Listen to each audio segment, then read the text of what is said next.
Good morning, everyone, wherever you are, whomever you are, all welcome. Good morning from the Old Ship Meeting House. We begin our Sunday morning worship as we always do with a chime and then with our prelude, which this morning will be the Mazurka in C major by Chopin. We begin.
One cannot go wrong with either Chopin or with Christopher. Thank you, Christopher.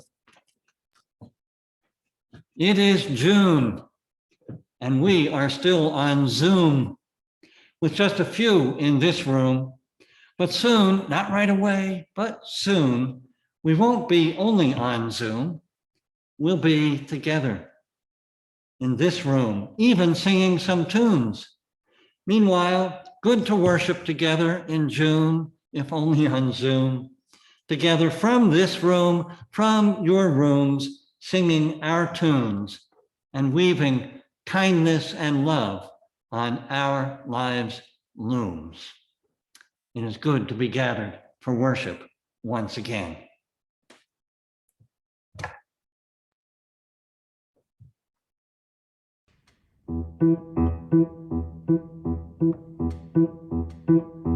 You gotta put one foot in front of the other and lead with love. Put one foot in front of the other and lead with love.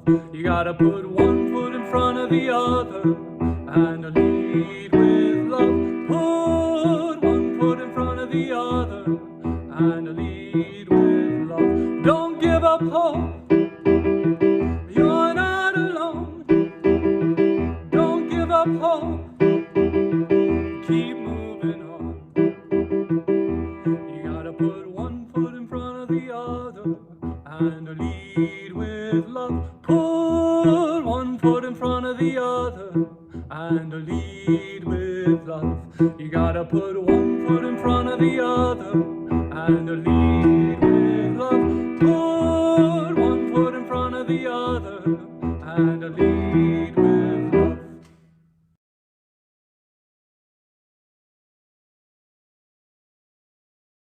Amen to that. Lead with Love by Melanie DeMore. Thank you, Christopher. Our chalice lighter this morning, or prepared with chalice lighting words, is Ginny Perelson, our incoming president of our Board of Trustees and of Old Ship. Ginny, thanks so much. Good morning. Can you hear me? Yes. This morning for the chalice lighting, I'm going to read from the June 2021 Global Chalice Lighting. These words are offered by Justine Magara, leader in the UU Church of Kenya, originally in Swahili, translated into English. We light this chalice to welcome the spirit of our life into our lives today and forevermore.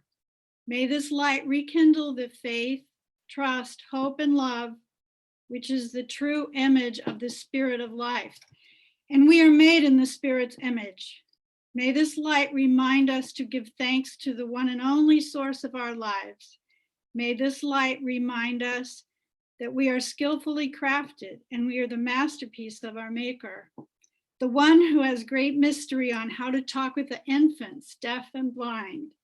The one who speaks to the wind, when to move and when to stop. May this light carry our prayers to the Spirit of life in giving glory and seeking forgiveness over our brokenness. We light this chalice in a special way to ask for a divine healing for the earth. May this flame be the symbol of our prayers, burning continually to the heavens as a sweet smelling aroma. As this flame continues burning and the wax melts away, let also our pain melt away. As this flame goes up and the wax melts away, let the spirit of our beloved ones who have transformed from this life go in peace and live in paradise. May this be our humble prayer. Amen. Thank you, Jenny. And the Spirit does move in mysterious ways. Jenny and I did not coordinate this. I have not worn this stole for quite some time. It actually was crafted in Africa by Unitarians in Africa. And I think it may have been Kenya. It was a long time ago that I acquired it. And it includes a stylized chalice. So how about that, Jenny? How about that, everyone? In the spirit of those words from our Kenyan sister, I light the flaming chalice of our faith.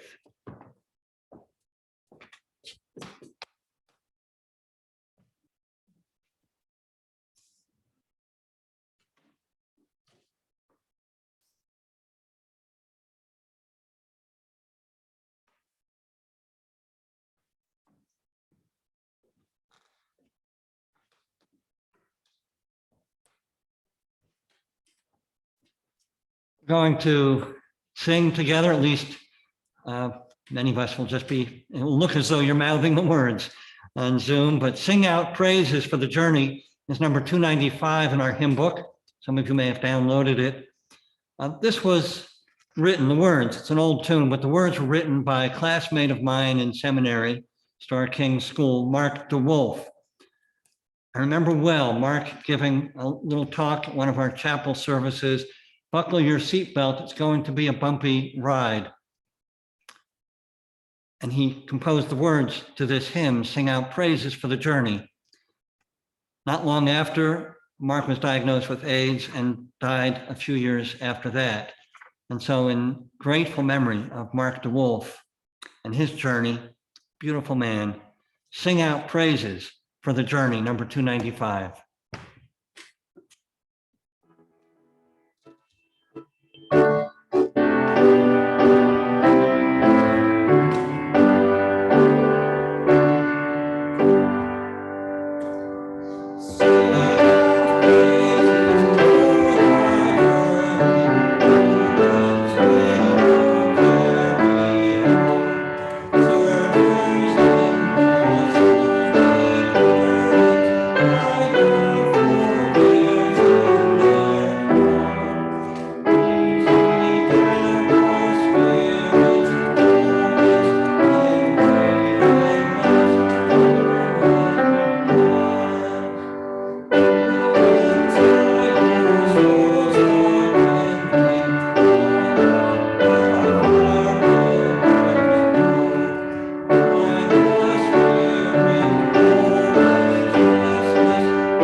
praises for the journey.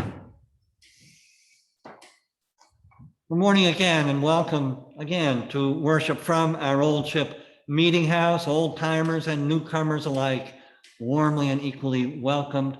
If you are new among us and would like to learn more about us, just go on to our website, oldshipchurch.org, and you can learn some more about our congregation, just as we look forward to learning more about you as time goes on. A couple of announcements. Fellowship hour, as every Sunday, begins immediately following the service, still on this same Zoom link. So just hang on if you'd like to enjoy one another's company for a while longer with conversation included.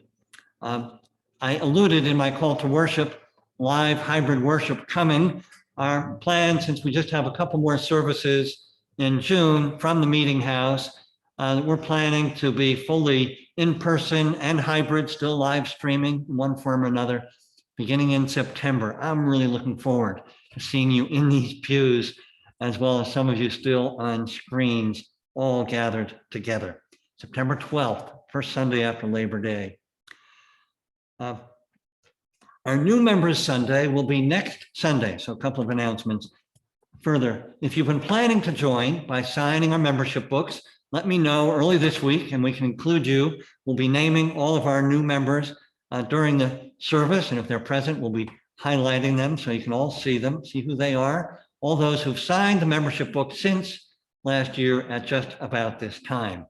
And then also next Sunday, beginning at 1 o'clock, you can gather sooner if you like, on our Parish House lawn will be our annual Old Ship Pride celebration. This is, of course, the first Sunday of Pride Month, and we will have our celebration on the front lawn with flags and tie-dye and just being together on the front lawn of the Parish House next Sunday from 1 until 3. Here end this morning's announcements. And now I introduce to you, as almost every week, Chloe Bride, our interim director of religious education for our Time for All Ages. Chloe, thanks. Hi, everyone. I look forward to seeing everyone at Pride next week. But my story today relates a little bit more to our theme, and I hope you all enjoy it, or my message, really. So do you know the book, The Lion, the Witch, and the Wardrobe? Do you remember how, oh, that's the wrong screen. I'm sorry, y'all. I'll give you the right one here. Do you remember how Lucy Pevensie discovers Narnia? Lucy looks for the perfect place to hide and opens up the door to a big wardrobe. She goes through the door into the back of the wardrobe, and suddenly she's in a whole other world. A magical world with witches and fauns and talking beavers. Wouldn't it be cool if there were a magical world beyond or behind every door? When Lucy opened the door to Narnia, it didn't look like anything special. It was just a boring door to a wardrobe full of clothes and coats. But across its threshold was magic. Lucy already had a foot in Narnia before she even realized what was happening. So I think many of the thresholds in our life are like this. We don't know we're going to cross into another world until we're halfway through the door. So we might think of the door to our church. It takes us on in a pathway to growth and learning and spirituality that we may have never expected. For me, for this church, it was walking through the Parish House door. Do you see that 107 Main Street? For an interview and starting my journey here with you all. Or we might walk into, say, a doctor's office, and we might hear some hard news. So sometimes those doors aren't always good things. Sometimes they're sad. So for me as a chaplain, this was a room like I would see pretty regularly, say at Massachusetts General Hospital. Every new room that I entered, I would meet a new person and I would hear a new story. So there might be someone from Maine sitting in that bed, or it might be someone from right here in Hingham sitting in that bed. It could be a man, it could be a woman, it could be someone who identifies as non-binary, they could be young or old and have all sorts of different stories to tell. Sometimes you go into a restaurant and it might be for a first date or for meeting somebody new. And that might turn into the friendship or relationship of a lifetime. And here's another maybe fancy door you might go into. And then sometimes a door closes. So maybe you aren't friends with somebody anymore, or a relationship ends and you have to go back out into the world a little sadder, a little more heartbroken. And then there might be the door to a library or a gym or a dance studio that introduces you to something that becomes your passion or your love in the world that you might not have always discovered had you not walked through that door. So here's a dance studio. I'm not very good at dance, but I think some of you all might be. And here's a library. So this was the library that I worked with at Harvard. And so I'd go through those doors pretty regularly and have this entire huge place full of books from ceiling to floor. And it was like 12 floors to it, went all the way underground and came all the way up. It was really amazing. And I had never thought that I would work in a library like that. And then we sometimes just cross thresholds in our everyday lives, for good, for ill, for joys and in sorrows. We talk every week with the kids in the little ones class about their joys and their sorrows from the week. So this is my door in my apartment in Boston, 30. And so every time we go out into the world, truly even our own front door becomes a great threshold. Because no matter how familiar we are with the world within or the world outside, everything is constantly changing. Every door we open, even the same old door we go through every day, is to step out into a new world and into a new day. So my message today is to remember that every time you go out the door, you might encounter something new, something that'll change, and to just be open to that change. Have a good one, everyone.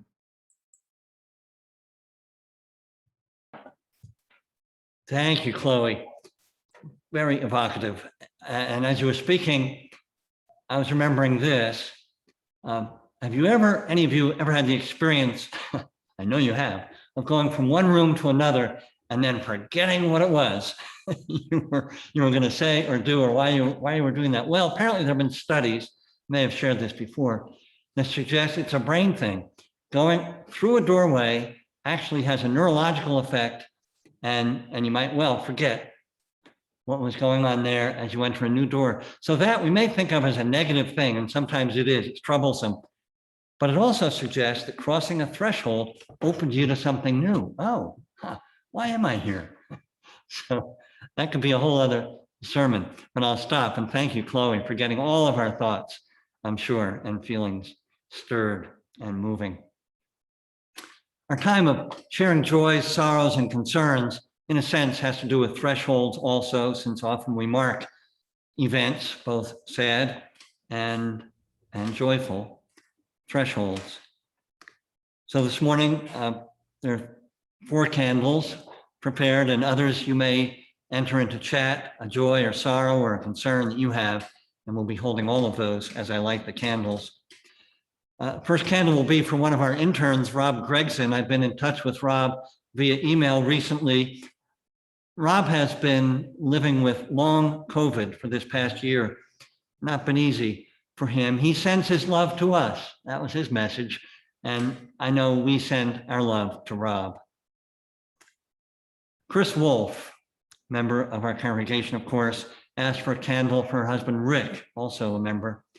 Rick had surgery, Chris reports, for aggressive prostate cancer a couple of weeks ago, and they've learned since that it has spread to his lymph node. So Chris asked for a candle for continued healing and fortitude for whatever might lie ahead. We light that candle. And I light a candle of sympathy for the family of Ian Menzies, including members of our congregation, Jillian Menzies Cohan, his daughter, and his granddaughter, Caitlin Gibson. As I say, both members at Old Ship. Ian died on June 1st at the age of 101. Beautiful life yet still always hard to say goodbye. Services in will be private. And finally, I suggest, since June 6th does not always fall on a Sunday, it does this year, of course, I light a candle on D-Day for all those courageous souls who served on D-Day, the beaches of Normandy, many who returned and many who did not.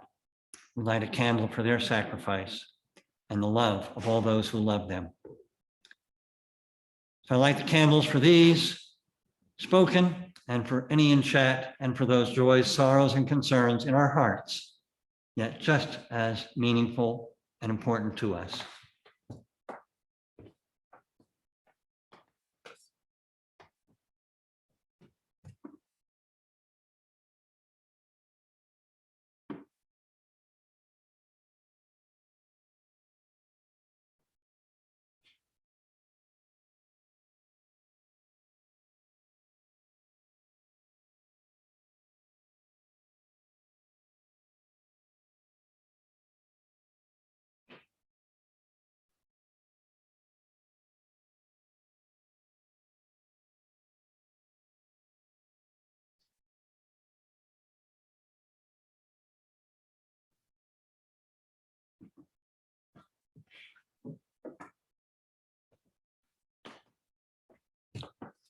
We join in meditation, prayer, and then shared silence.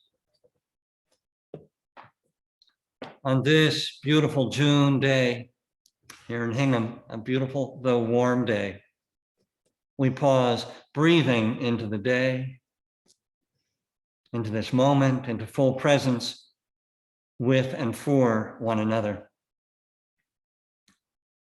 With prayers in our hearts, yearnings of our hearts. Prayers to begin that as we here in our nation continue to emerge from the pandemic, we will hold on to all we have learned for the good, or should have learned, must learn, to walk more gently on the earth,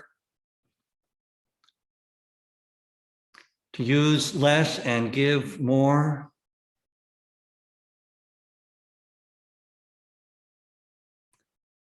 to live the spirit of the signs we put on our lawns: Black Lives Matter, no hate, Asian Pacific Islander lives matter, to live in the spirit of these flags that we fly this month and often the year round: trans lives matter, all LGBTQA+ lives matter, to live all that we have learned and should learn. All as we hold in our hearts those who grieve, who are ill. This morning, holding Chris and Rick Wolf and their family in our hearts as they face this diagnosis. Holding the family of Ian Menzies in our hearts as they navigate their loss. Holding Rob in our hearts. Holding all who grieve or who are ill, or those living on the edge or on the margins in whatever way, in our hearts and in our lives, as we remember always that there are no others, as we are all one family, beautiful, diverse, yet one. As our meditations and prayers continue in shared silence.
Now Heather Velasco will be singing Lyndon Lee by Ralph Vaughan Williams.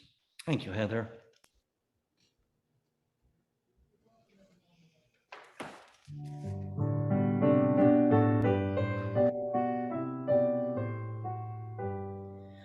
Within the woodlands flowery gladed, by the oak tree's mossy moot, the shining grass blades timber shaded now do quiver underfoot, and birds do whistle overhead, and waters bubbling in its bed, and there for me the apple tree do lean down low in linden lea.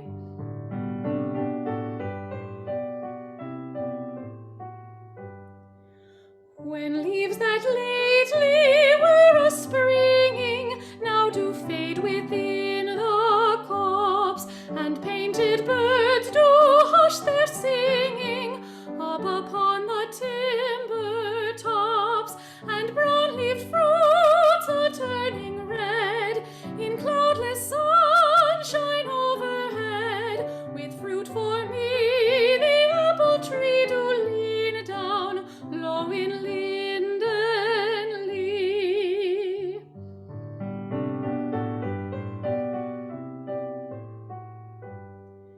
Let other folk make money faster in the air of dark-roomed towns. I don't dread a peevish master, though no man may heed my frowns. I be free to go abroad, or take again my homeward road, to where for me the apple tree do lean down low in linden lea.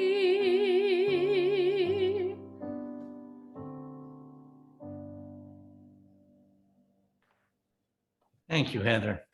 Beautiful as always. We have two readings this morning, and the first will be shared by Abby Diamond Kizadeh. Abby, thanks very much.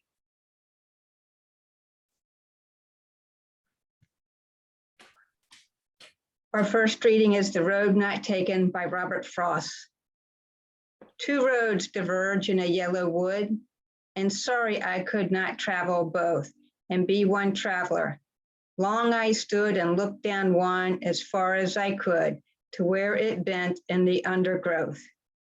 Then took the other as just as fair, and having perhaps the better claim, because it was grassy and wanted wear. Though as for that passing there, had worn them really about the same. And both that morning equally laid, and leaves no steps had trodden black. Oh, I kept the first for another day, yet knowing how way leads on to way, I doubted if I should ever be back. I shall be telling this with a sigh somewhere ages and ages hence. Two roads diverged in a wood, and I took the one less traveled by, and that has made all the difference. Here ends the reading.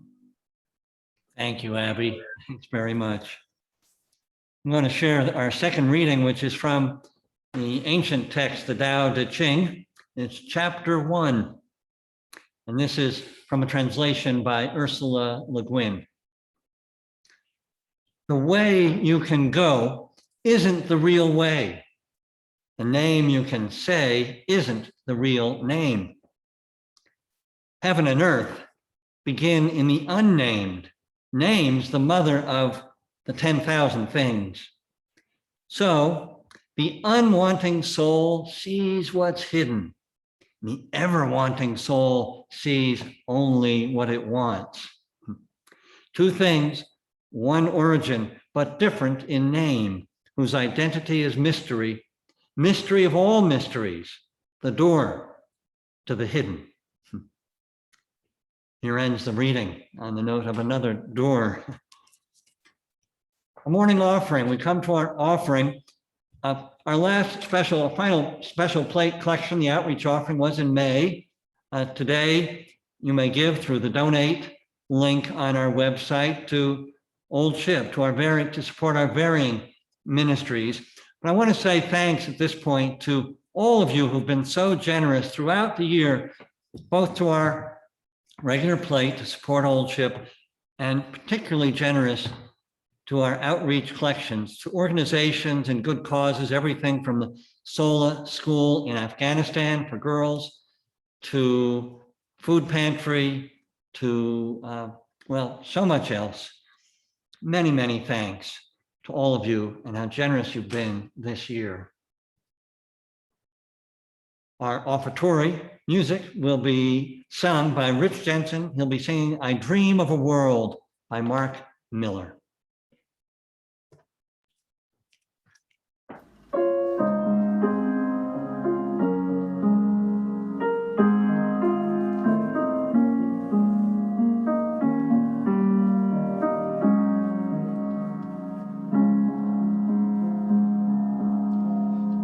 I dream of a world where everyone is welcome. I dream of a place we all can call home. I dream of a world where justice is flowing, with hope and peace growing, where love's work is done. Make it so, make it so. We long for the day, make it so. We dream of a world where peace reigns among us and love's work is done. May we make it so.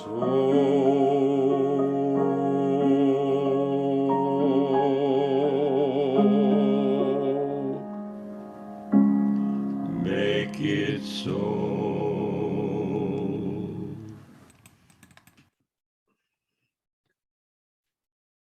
Thank you, Rich. So creative and beautiful.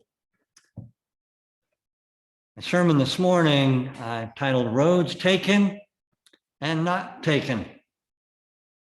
Roads taken and not taken. So a series of musings, if you will, on the poem, on the reading, and then I hope circling back to a fairly basic message. Well, I have no idea if anyone has ever paired these two readings together, Frost's The Road Not Taken and the first chapter of the Tao Te Ching, side by side. It's almost as if, or it began to seem this way to me, that first chapter of the Tao Te Ching was a sort of commentary on the poem, even though, of course, the Tao Te Ching had been written dozens of centuries, a couple of dozen centuries earlier. In any case, reflections on roads taken and not taken, paths we walk, seem to me appropriate as we begin to emerge from the pandemic this year that we've shared, and as we move forward in our lives. In any case, first a word about the Robert Frost poem, familiar to most of us, heard it many times, I expect. It carries a message that is straightforward, but only if not read with care, only seeming to lead to what appears to be the triumphal assertion at the end of the poem by the narrator, by the poet, that long ago he'd taken the road less traveled, and that has made all the difference. We see it on graduation cards, innumerable. It's probably been used at graduation ceremonies this year, one after another. But so many buts. I'll just mention two. To begin with, note that the poet suggests that one of the two diverging roads had the better claim because it was grassy and wanted wear. And he goes on right away to say that really they were warned really about the same. So how can it make any difference which road that he took, a less traveled road? Well, it might make a difference, but not because it was less traveled. So somehow at the end, he gets away. It seems like he gets away with saying that he took the road less traveled, and that made all the difference. How does he get away with this? Is he fooling himself? Is he fooling us? Both. But now notice this. In those final lines, he's not reflecting on a crossroads, a decision he made a long time ago. No, he's imagining that sometime in the future, long time, ages and ages hence, he'll be reflecting back. Somewhere ages and ages back, he'll be reflecting on the choice that he made at a crossroads that will at that point have been a long time ago. The poet, in other words, is suggesting, really more than suggesting, one should pay close attention to what the poem actually says, the ways in which we sometimes rewrite, whether intentionally, probably not, or unconsciously, rewrite the reasons behind a decision or what went into our choices, our own personal history. Maybe, why do we do this? Maybe because we want our lives or our decisions to have seemed to be for good reasons, to have made good sense. But can we ever know for sure, how we made a decision or why, and so on? Does the poem have an opinion, so to speak, on the matter of our choices, how we make them, what the consequences are? Well, poetry critic David Orr has written an entire little book, beautiful book, about this poem, a beautiful book exploring the question of just what we're left with in this poem, filled with contradictions, paradox even, mystery. And part of what I get from his book and from Frost's poem is that if nothing else, we're left with the complexity and mystery of our human decision-making. How much choice do we really have in our lives? How do we make decisions between paths if we're at a crossroads? And do the ways that we retrospectively understand the choices we've made represent what actually happens or happened at the various crossroads? Questions more than answers we may be left with. I'll circle back to that. But first, what about that first chapter of the Tao Te Ching? Really just the first couple of lines. As we heard Ursula Le Guin translate those lines, the way you can go isn't the real way. The way you can go isn't the real way. Well, that seems to undercut entirely this exercise of trying to figure out what road to take at a crossroads. Big deal. It's not the real way anyway. Whichever way you go, it's not the real way anyway. What then? Where then? How then? What's going on here? Well, a couple of thoughts, and I'll begin to connect the two readings. Now, I doubt that Robert Frost ever thought along these lines. Maybe he never read the Tao Te Ching. I don't know. But that doesn't prevent me from this reflection. So how about if we understand the two roads at the beginning of Frost's poem in two different ways? We speak for a little bit about the first way, kind of the conventional way, the usual way, what the poem is most obviously about.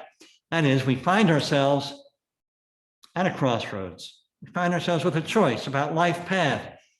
Should I go to this college or that college, or should I just get a job? Should I live here or live there? Should I move to another town across the country? Shall I pursue this career path or that, and so on? We've all had such choices along the way. And when it comes to such choices about a life path or direction, in the end, maybe the poem is saying that at least sometimes the alternatives, both alternatives, might actually have been okay. Or could be once we commit to the one we've chosen. So I think I've shared with you before, one of the best pieces of life advice I ever received. It's a long time ago at a career counseling session. Sometimes a psychologist said to me that a life choice is something like somebody at the head of the rapids. Now, I've never paddled the rapids. Maybe some of you have, but it's like a paddler at the head of the rapids who knows that there's actually more than one right way, safe way down the rapids. And the thing is, you got to choose one way and make it the right way. That's the secret, to make it the right way in the midst of plenty of circumstances, water, waves, rocks, wind, over which you have no control whatsoever. So when it comes to our lives, and as well as the rapids, it's not that there aren't really bad choices that we could make, but that often we're confronted with more than one good way, more than one, like the poet in the poem, perhaps. And once we've chosen which of those ways, we can make it right, leave regrets behind. All this in the midst of plenty of life circumstances like the rapids, over which we have very little control, if any. And maybe this is what makes all the difference, not which path we've chosen, but how fully we commit to it, the spirit with which we go down that road. All right, but where does that mysterious line from the Tao Te Ching come into? Well, and here's the second way of understanding Frost's two roads, for me anyway. So if applied to the road not taken, the Tao Te Ching comes in if we reinterpret those two roads, not as two different life paths, as we ordinarily would understand them on the one hand, but rather, on the one hand, the ordinary path, important, but ordinary path of life, which includes work, family, who we spend our lives with, and so on. That's one path. On the other, in this reinterpretation, on the other hand, and at the same time, the other path is the one on which you can't go, as the Tao Te Ching puts it, in any ordinary sense. Remember, the way you can't go isn't the real way, the translation said. Other translations say the Tao that can be named is not the eternal Tao. In other words, a path or a road, this other one, that's not a path or a road or a way in any ordinary sense, but apparently is at least as important, if not more, than ordinary roads or paths or ways. Now, Frost, near the outset of his poem, wrote, "Two roads diverged in a yellow wood, and sorry I could not travel both and be one traveler." And then he went on. But here's the thing, when it comes to these two roads reinterpreted this morning, if we revision one of the roads as the ordinary one of what to do, where to live, who to do it with, and so on, and the other road as a sort of road that has to do with aligning ourselves with the depth way of the cosmos, of the world, the Tao, at the heart of life that no name can satisfactorily capture, a way that's not a way in an ordinary sense, well, then we can take both roads at the same time, be one traveler. Well, let me perhaps simplify this and get towards a conclusion by talking about my own life for a moment. About half a lifetime ago, I had some significant decisions to make when it came to career, hence that career counseling session that the Unitarian Universalist Association made possible. To continue today's metaphor, at that moment in my life, there seemed to be roads diverging in a wood. So I leave what was my current work at Cambridge Forum and seek a parish, and if so, which parish, which congregation? And once that decision was made, which congregation, what available churches should I consider? I had no control over which congregations were offering openings, but I would have choices. Well, you know how all that turned out, because fortunately, as I have experienced it and experience it still, you were making some decisions too at the same time, in the midst of making your own decisions as a congregation. So here we all are, all these years later. 34 years ago, we both, you and I, made choices as to which road to take. And once we made those choices, started down the road together, we made it as best we could and continue to make it as best we could the right road to have chosen. This was even though we each quite likely could have made other choices at that moment, could have made other choices into right roads like a paddler at the head of the rapids. And at the same time, remember that other mysterious road? I've been traveling, and perhaps many, if not most of you, have been traveling too. This road at the heart of the spiritual enterprise, traveling this other road that is not a road, this mysterious road in which you can't go in an ordinary sense, a way that can't be named satisfactorily. This road that has to do with what we sometimes call the spiritual path or life, has to do with coming to understand, even experience who we truly are as human beings, not separate individuals choosing roads just for our own personal benefit, but all on this journey together, interconnected. I preach it all the time, you know it. And to be traveling that road, which might indeed be the road less traveled by, at the same time as we travel roads of career and family and so on, does make all the difference.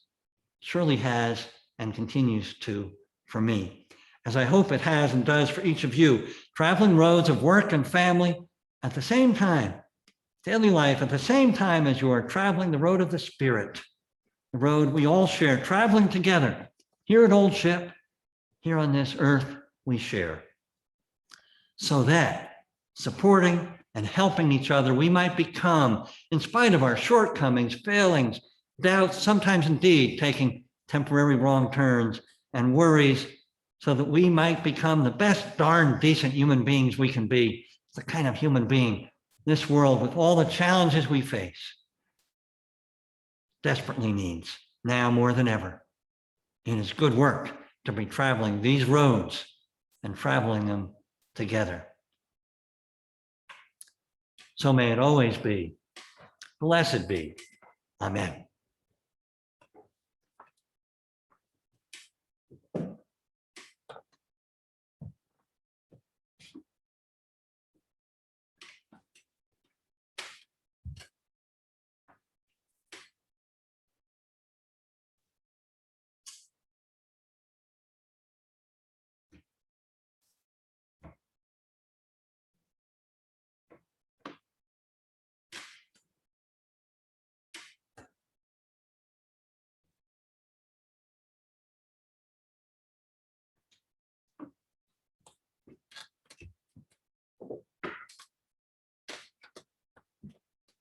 Flames extinguished, but not the love, and we carry it forth.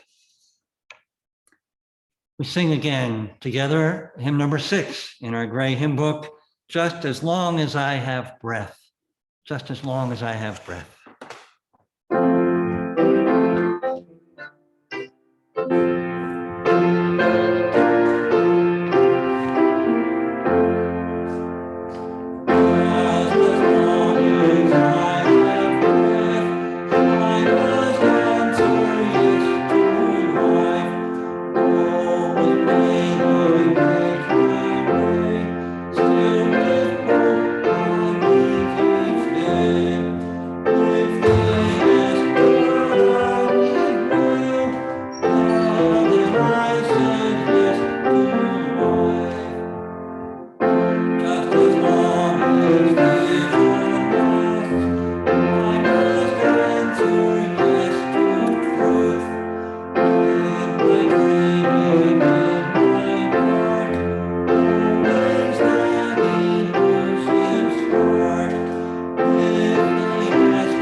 In the spirit of love, may we continue our travels together as long as we have breath to share, saying yes to life, choosing to say yes to life, yes to truth, yes to love. So may it be. Blessed be as we walk, roll, move in whatever way down the paths we share. Amen.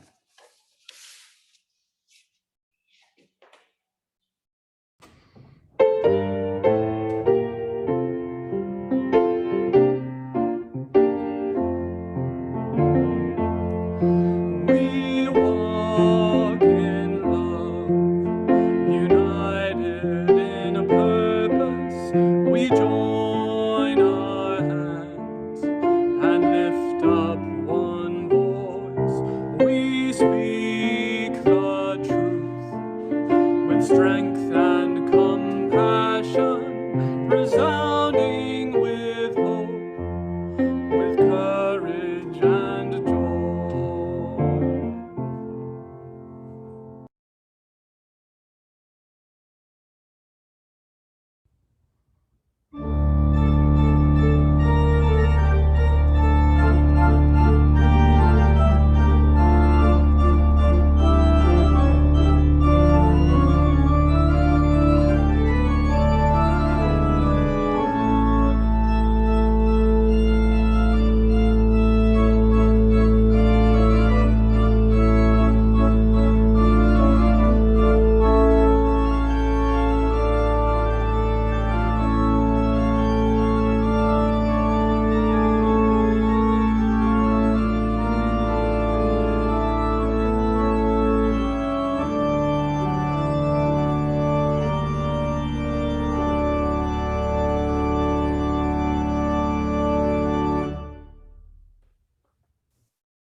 Go in peace, friends. Go in peace.